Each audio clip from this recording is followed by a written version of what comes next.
جو چاہتا ہے کہ عظمت نماز کی دیکھے، میرے حسین کا وہ سجدہ آخری دیکھے۔ حضرت امام حسین سلام اللہ و رضوانہ علیہ کی زندگی سجدوں سے جڑی تھی۔ اسی طرح ان کے عاشقوں اور پیروکاروں کی زندگی کا بھی یہی نچوڑ تھا، ہے اور ہمیشہ رہے گا۔ سجدوں سے کیا ملتا ہے؟ آئیے شیخ الوظائف سے اہل بیت کی زندگی کی روشنی میں سجدوں کی اہمیت اور طاقت کو سمجھیں اور اپنی زندگیاں سنواریں۔ امام حسین ساری رات کھڑے ہو کے جب نفل میں قرآن پڑھتے تھے اور ان کی داڑھی بھیگ جاتی تھی۔ امام زین العابدین، ان کا لقب سجاد ہے، سجدہ کرنے والا۔ سجادہ جائے نماز کو کہتے ہیں، ایسی جگہ جہاں سجدے کیے جائیں، سجادہ۔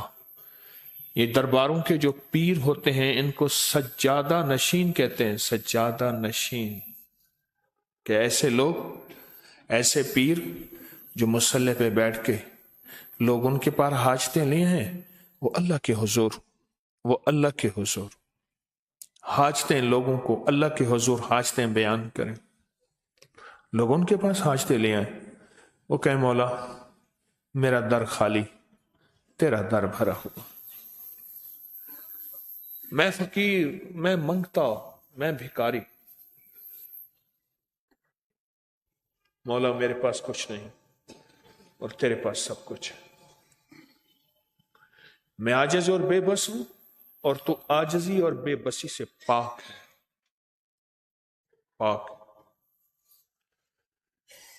سجادہ، انہیں کہ جی فلاں دربار کے سجادہ نشین، زیب سجادہ، سجادہ نشین، یہ الفاظ استعمال ہوتے ہیں۔ گدی نشین، مصلی،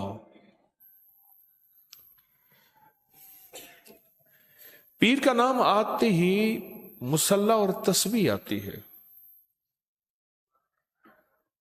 آتے ہی مصلی اور تسبیح آتی۔